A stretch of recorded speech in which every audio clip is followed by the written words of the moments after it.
From the Vox Populi studios in Miami Lakes, we bring you the Miami Lakes Business Podcast, brought to you by the Miami Lakes Chamber of Commerce.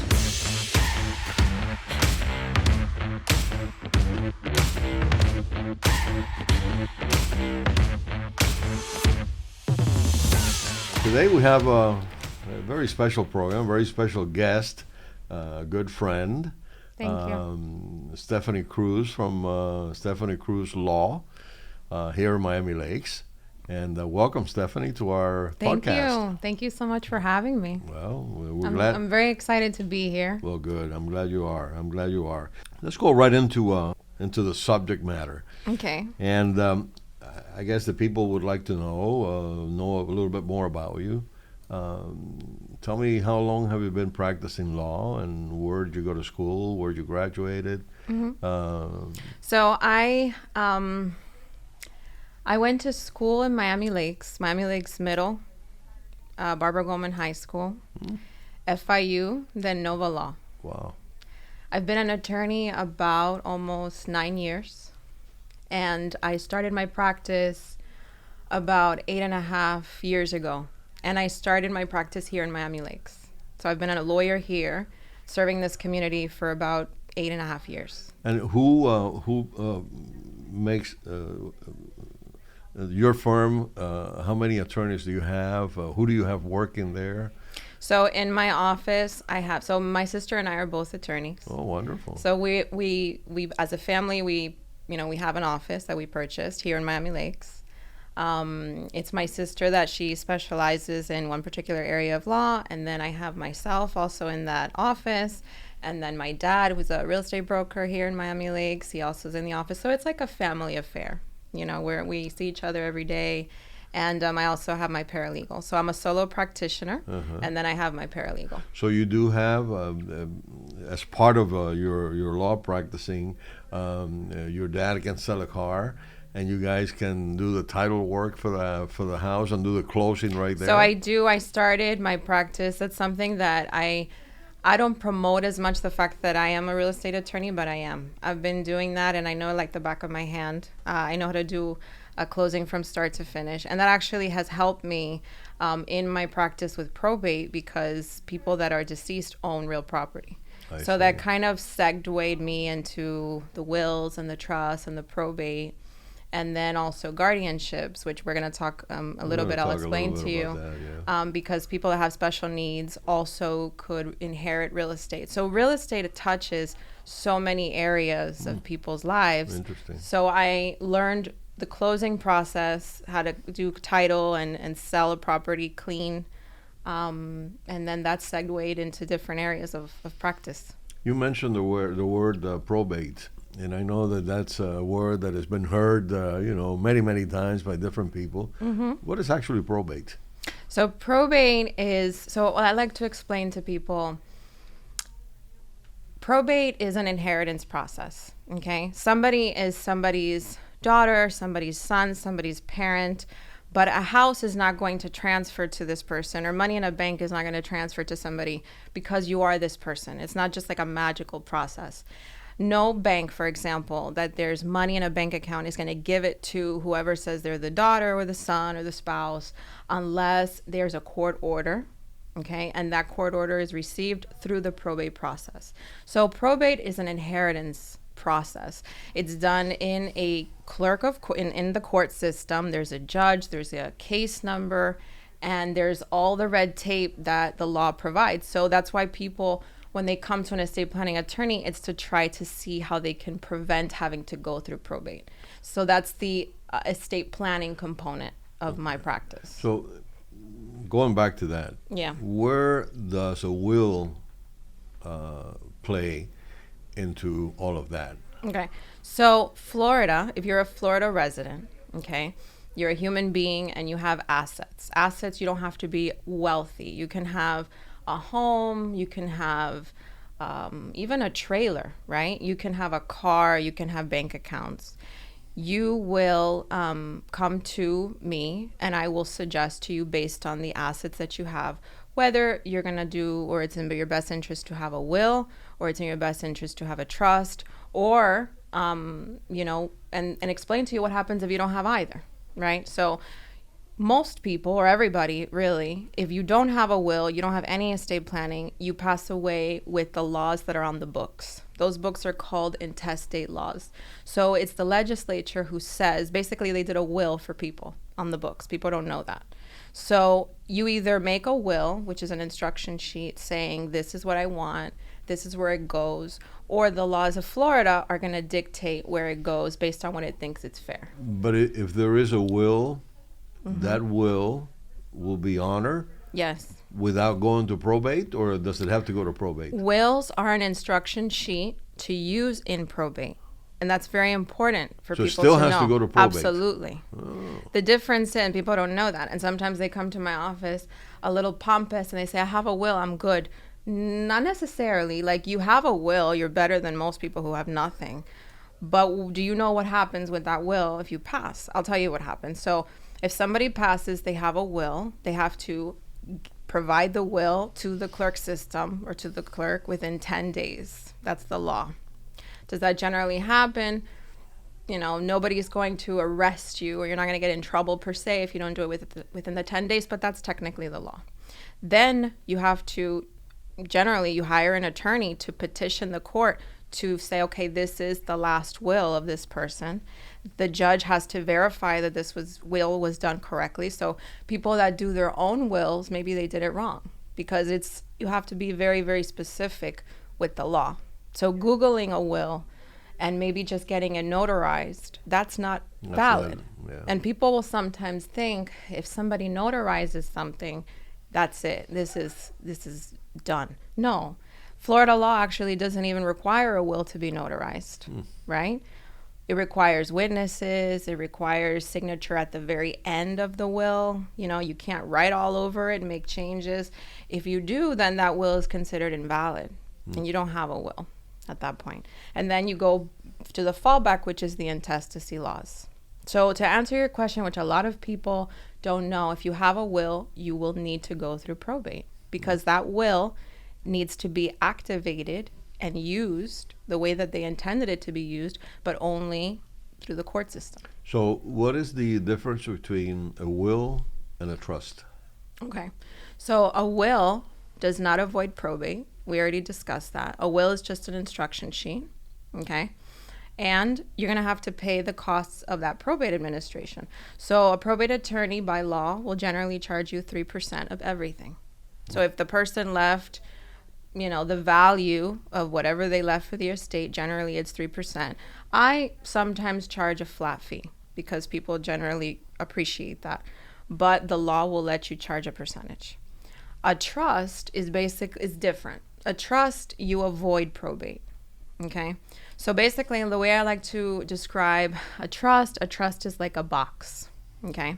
We put things in your box strategically. So your home, we could do, you know, if your goal is to have that trust move your assets a certain way, we would fund your trust. We would put things in that box. So maybe a bank account, you want it to, the beneficiary will be the trust. Maybe you have some sort of insurance policy. On the passing, the beneficiary is the trust, and then the trust has rules. So let's say you want to give gifts, right? But maybe you have children that are a little more irresponsible with their money. Maybe they have issues with, drugs or substance abuse, or you just want to create And you want to strings. control the amount that... You want to have strings to your gifts, which is reasonable. Right. You can do that with the trust. You couldn't do that with a will. And so, but I want to also tell the viewers that are listening, I want them to learn and understand that there's something in Florida that I think is a gift for all of us that live here. It's called an enhanced life estate deed. It's also called a ladybird deed. So I have done this deed, and I try to talk about it as much as I can because it's great, okay? There's only about 5 states in the entire country that have this type or recognize this deed. So what this deed does is it avoids probate for your real estate, okay? It's very simple. And is that in addition to, So, let's say if you have a will, you would have to add that yes, to the will? So that's exactly what I do in my office. I do a wills package which has the will, the power of attorney, the health power of attorney, and the living will. So you're good, right? And then we avoid probate for your real estate with that Lady Bird deed add-on. Huh. So you don't need to spend the trust cost, because if your estate, after we talk, is eligible for this Lady Bird add-on, that's amazing. That's wonderful. And that was created And I do by that a actually lot. Lady Bird Johnson? Lady Bird Johnson. It comes Is from. that right? It does. And it's only been adopted or adopted? A couple of states. Not only. all the states have adopted it. Huh. There's more. It's to the people's benefit, because when properties go through probate, there's more money that's going to be spent. Sure. And then the probate process is when the creditors, so let's say the person owes money to ACA, which is the American Health Care, they were on Medicaid, Right. or let's say they had credit card debt, or they have debt, period. The probate process is where people can attach to the assets, make a claim, and get paid. So why, besides avoiding probate because of the headache that it is, you avoid having to deal with the creditors. With the debtors, Interesting. So Very I want, interesting. and I do quarterly. I just had my first one. It's called Wills and Wine. I do it in my office here in Miami Lakes. And this exact topic is what I was explaining to people. Because why would you not take advantage of the Lady Bird deed? Because you're going to have to go. Probate, it takes about 6 months to a year. It costs thousands of dollars. And it's just, why would you do that if you have Sure, something else that's sure. better? Now, I've known people that they say, well, I don't think I need a trust because my net worth doesn't exceed $2 million or whatever. That it is meant more for the people that have more than that, or a lot more than that. What is your reasoning on that? It's a misconception. I mean, I've done probates. I've had to probate small amounts that somebody left. I'll give you an example. In this community, let's say we have husband, he has a bank account, he pays the bills, wife never gets involved. It happens all the time. Paying the finances, it's husband all the time. He has a bank account in his name. Life goes on, 30, 40 years, everything is fine. He suddenly passes. He has this bank account that they've used their entire life. She's wife. She's been married 40 years, whatever it is. And she needs money to pay the bills and to even, for funeral expenses. She goes to this bank and she says, hey, my husband and I have an account here. They'll look in the account and they say, oh, only your husband was on this account, not you. She's going to say, well, I'm wife. Look at the death certificate. It says I'm wife. The bank is going to give her a letter and says you need to go through probate to get that money out. Wow. So she's going to have to find the money to pay the attorney. She's going to then have to wait to get money that if he would have gone, and that's another tip I want people to know. If you have a bank account, don't leave the beneficiary blank. There should be a beneficiary, because that's going to prevent probate. And that doesn't cost a penny, maybe takes 20 minutes out of your day, and it's amazing. Or include one of your family members in the bank account. The thing with that, let's say mom and dad have a kid or two, right? Right. And that brings me to the thought of adding people to real estate. If you add, let's say John and Jane Doe have a daughter, and they say, you know what, let's just add daughter to the account. Let's prevent any probate, right? The thing is, now daughter is tied into this account. If daughter files bankruptcy, if daughter gets a divorce, if daughter gets sued, mom and dad's money is part of that pot. So don't do that. It's a bad idea.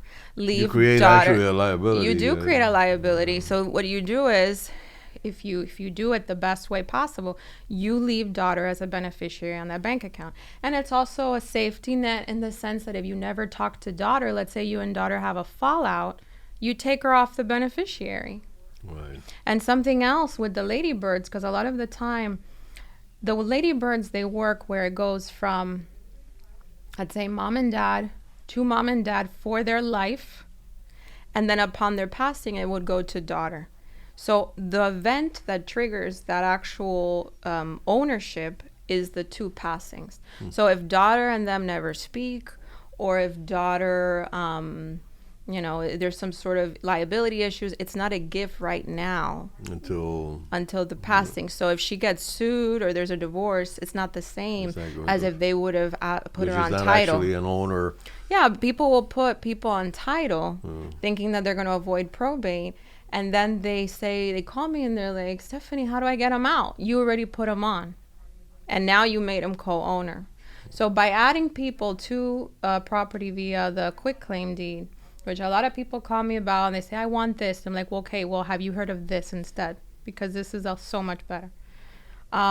Quitclaim deeds also, they mess up the step-up basis in tax.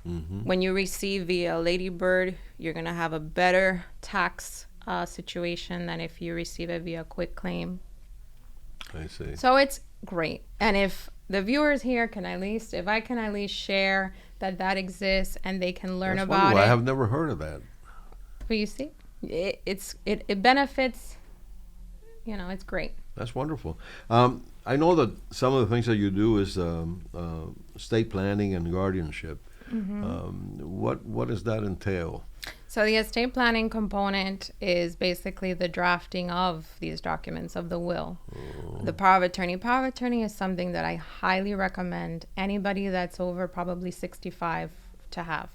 Because what this document does is it allows somebody to step in and do something for you if you can't. So they can go to the bank for you. They can file taxes for you. They can talk to insurance for you. They can do something if you can't. Or a husband and wife can have a husband and power of wife. attorney. So generally the way that we do it is husband and wife. Usually they put themselves in first position, and then they have a second person, which is usually their more responsible child, to be their next in line. That is excellent because down the line, if there's ever any issues with Alzheimer's and dementia and things like that, at least that person doesn't stay paralyzed. Right. Okay. Right. And then I include, so it's the will, the power of attorney, the health power of attorney. So if there's a medical emergency and they're not able to make medical decisions, they have this medical power of attorney that kicks in and that the hospitals will recognize. And then the living will. Tico was speaking to the living will is the document that if, God forbid, there's a situation with medical certainty, the person is not going to get better. It's basically their declaration that they don't want to be living, with machines and things like that. Right. So that's the basic estate plan package.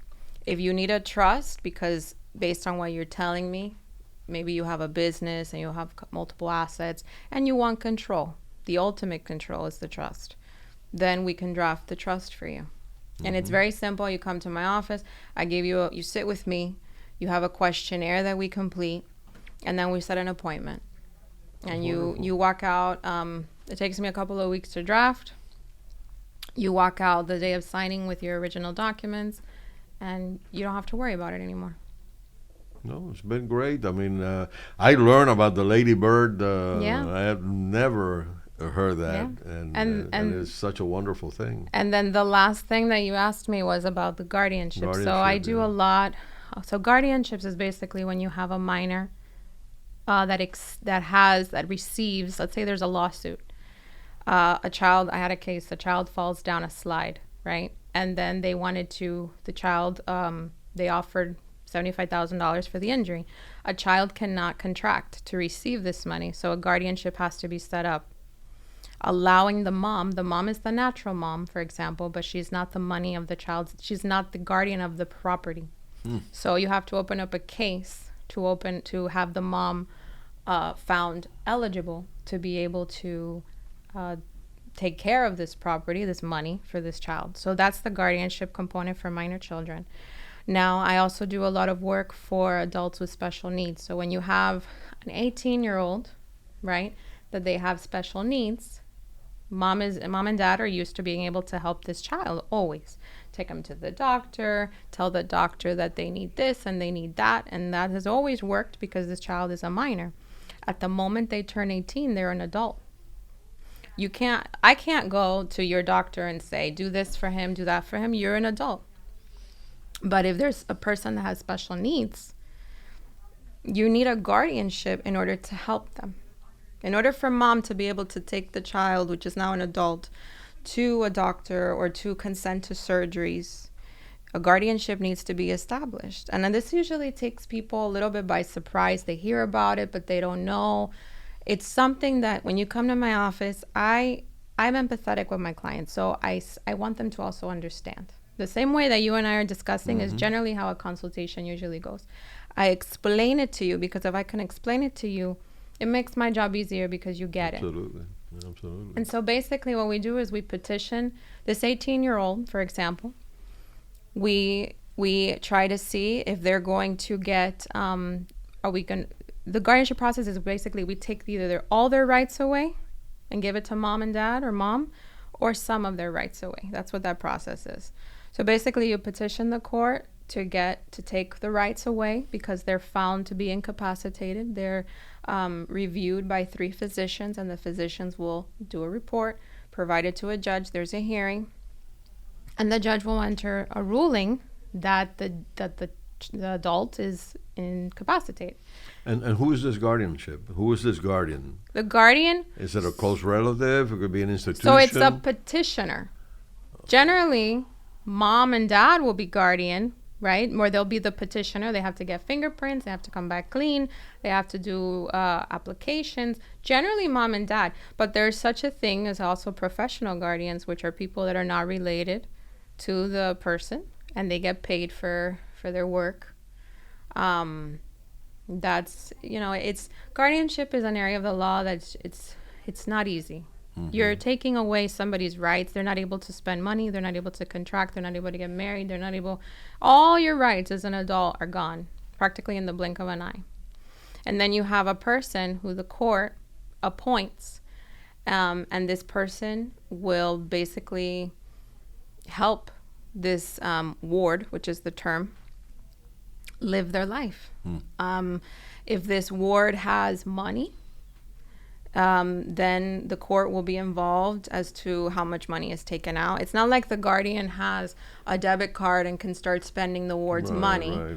It's but control. It's controlled by the courts, with the best intentions. I see. But yeah, guardianship is something that I do. And it's a relationship that you have with this attorney for the rest of that person's life, because there's reports that have to be done every year, accountings if there's money that have to be done every year. And there's one last thing, if we have to wrap up, I want to tell the viewers. Only if you want. I want to tell you about if a family, mom and dad, have special needs child is turning 18, and the conversation is, well, mom and dad, we have a house, we have money in the bank, and we want to give it to our special needs child. How do we do that? So what I generally advise is to have set up a special needs trust where it allows the money to go into this trust for the benefit of this person, but it's not their money where they get disqualified from benefits because of the amount of money that they have. So there's a strategy and there's a way of doing it that is correct. So we do that also in the office. I see. Well, it's been enlightening. I have to say, it's been very informative, and and I really thank you for being here with us. I'm glad you came, and hopefully we'll have you again. I could talk about this all day long. It's an area of law that I became a lawyer, and I realized I wanted to be a lawyer when I was young, like around 16 years old, and it's something that I do, and I enjoy it. I enjoy what I do, and I enjoy explaining to people things that they didn't understand and helping them out, because you are helping people out very much. You're helping people, put their lives in order to avoid the problems. One I guess I could say win that I actually got, I guess sentimental, a little bit was, this woman, her husband passed away. He had a reverse mortgage on the house. One of those. And he passed, and the bank sends her a letter. We feel really bad. By the way, the money is owed because he passed away. Right. So she was in a panic. She calls me, and basically, so reverse mortgages are done through HUD, right? Housing and Urban Development. It's a government thing. And then they have a servicer. So I was able, and it was really hard for her, impossible, because she was calling them, nothing. She had to hire me, and it took me a while to get to the right people at HUD, because she had to do a spousal election to postpone that debt from being owed. It was a form, and to get that form was very, very hard. An act of Congress. It was hard, and I felt so bad because she had to pay money. This shouldn't be that hard for her to do that election, because if she couldn't find the form and fill it out, how many other people are there that can't fill out that form? And then they have to, they give up. They lose it. Yeah. They give up. And people that have, and that's something else that shocked me when I started practicing. I used to have families come in and they would say, "Oh, mom's house is gone." And I'm like, "What do you mean? What happened to mom's house?" "Oh, I had a reverse mortgage." People think, and I hope that this information can disseminate.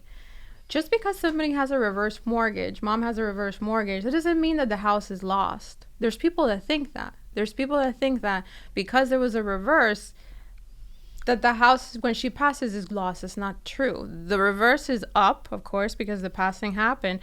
But somebody has to get on the phone with the servicer, say, "Okay, mom passed, but we're going to sell the home. We're going to pay off the debt, But then there's equity, especially the way that these houses are super expensive.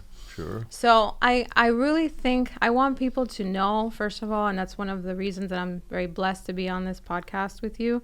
I want people to know that my office is here. I want them to know that I do this area of law, and I do a lot of things that kind of branch out. And if they need to speak to me, and if I can help them, by all means, be more than happy to. That is wonderful. That is wonderful. You want to tell our viewers the location of your office? Yeah, absolutely. I know we have your phone on the I know. Thank you. Background there, but so I am 14100 Palmetto Frontage Road. Okay. So I am pretty much across from the Winn-Dixie here in town. So that winding road across Winn-Dixie, that's Frontage Road, and my office is there. Well, that's wonderful, and I really thank you for accepting our invitation. Thank you so much. To be here in our business podcast, and thank you so much. It's been a pleasure having you. Thank you. Okay. Thank you so much to everybody that puts this together. Good. Thank Matthew, our director. Yeah. Yeah. And Tico, I have to say Tico, our Tico, producer, everybody, our producer, we're thankful for Tico. So he won't feel bad. And thank you, Fred, for hosting. My pleasure. So, folks, until next time.